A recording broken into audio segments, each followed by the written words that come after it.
வெங்காயம் படத்துக்கு அப்புறம் என்னுடைய ரொம்ப முக்கியமான காலகட்டம் எதுன்னா, அடுத்தது நான் என்ன படம் பண்ணுறது, என்ன பண்ண ஒரு பெரிய தேக்கம். இது எல்லாருமே ஒரு இன்டர்வியூவில் சொல்லுவாங்க, எனக்கு வந்து இந்த ப்ரொடியூசர் இல்லைன்னா எனக்கு லைஃப் இருந்திருக்காது, இந்த டைரக்டர் இல்லைன்னா எனக்கு லைஃப் இருந்திருக்காது, குடும்பத்தில் யாராவது ஒருத்தர் இல்லைன்னா லைஃப் இருந்திருக்காது அப்படின்ட்டு. ஃபஸ்ட்டு எந்த டேரக்டருமே சொல்லியிருக்க மாட்டாங்க, ஒரு அசிஸ்டன்ட் டேரக்டர் இல்லைன்னா நான் இல்லாமே போயிருப்பேன் அப்படின்னு எந்த டேரக்டருமே சொல்லியிருக்க மாட்டாங்க. ஆனால் நான் சொல்கிறேன், ரொம்ப முடங்கி போய் ஒரு இருட்டில் கிடந்தப்போ பிரபுன்னு ஒருத்தர் வந்தார், என்னுடைய அசிஸ்டன்ட் டேரக்டரு.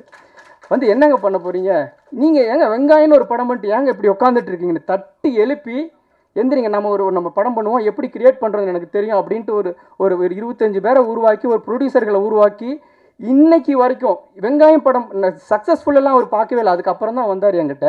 எப்போ நான் வந்து டவுன்ஃபாலுக்கு போகிறனோ அன்னைக்கு வந்து இத்தனை வருடமும் நீ ஜெயிக்காமல் உன்னை விட்டு போக மாட்டேன்டான்னு ஒருத்தர் கங்கணம் கட்டிக்கிட்டு என்னை இந்த இடத்துல கொண்டாந்து நிறுத்துகிற வரைக்கும் அவங்க குடும்பத்தில் இருக்கிற பிரச்சனைகள், அவங்களோட தனிப்பட்ட விஷயம் எதை பற்றியுமே கவலைப்படாமல் இன்றைக்கி நான் இந்த இடத்துல வந்து நிற்கிற வரைக்கும் அவர் கை கட்டிக்கிட்டு வேடிக்கை பார்க்குறாரு அப்படின்னா, ஒரு அசிஸ்டன்ட் டைரக்டர் காப்பாற்றப்பட்ட, ஒரு உதவி இயக்குனரால் காப்பாற்றப்பட்ட இயக்குனருங்கிறதே நான் பெருமையாக சொல்லிக்குவேன். அதில் எனக்கு எந்த விதமான தயக்கமும் இல்லை.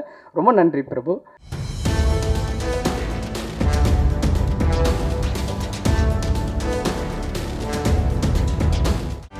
செய்திகளை உடனுக்குடனும் துல்லியமாகவும் தெரிந்து கொள்ள சப்ஸ்கிரைப் பண்ணுங்க.